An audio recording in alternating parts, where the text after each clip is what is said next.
The rhythm of others. The dorm breathes. That's the best way to describe it. The walls are thin, the hallway smells of microwave popcorn and a hint of disinfectant, and life here is a constant background noise of footsteps, slamming doors, and bass lines seeping through concrete. My roommate Leo is that noise personified, a film major whose life consists of three things: energy drinks, dramatic monologues about the visual language of commercials, and a habit of blending smoothies at 2 a.m. I liked him from day one. His energy is contagious, but it's also loud, a constant, cheerful invasion. My room is my counterpoint. Here, it's quiet, tidy. The only things that remind me of Sam are the worn green frog on my keychain, now sitting on my nightstand, and one of his hoodies draped over my desk chair. It smells like his laundry detergent and like calm. Tonight, I noticed something. Leo was having a crisis. A project had gone visually bankrupt. He was pacing the common room, delivering a live lecture on framing and botched edits. I sat on the old sagging couch, listened, and nodded. It was his process, his loud way of processing. Then, in the middle of it, he stopped, mid-sentence. His gaze fell on the hoodie draped over my chair. Whoa, Alex, is that the same one you were wearing last week? Yeah, it's clean though, I said, a little defensively. No, that's not the point, he said, stepping closer. He wasn't looking at it as clothing, but as a subject. You never fold it, do you? You always hang it just like that. It sits there like a shell, like the shape of the shoulders is still in it. I was speechless. I'd never consciously noticed that.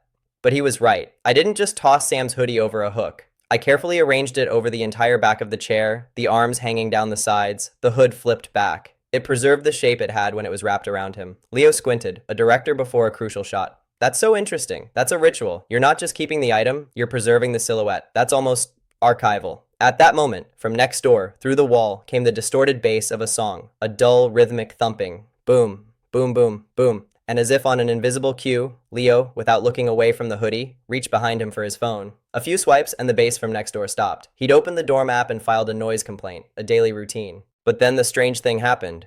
Instead of resuming his film theory tirade, he just sighed. All the agitated energy seemed to drain out of him. He slumped into the armchair next to the couch. You know, he said, his voice now soft and thoughtful.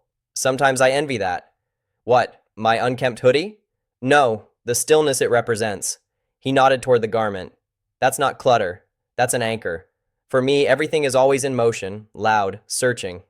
He gestured to his own storyboards and empty cans, scattered wildly across the coffee table. But that has a presence that just is.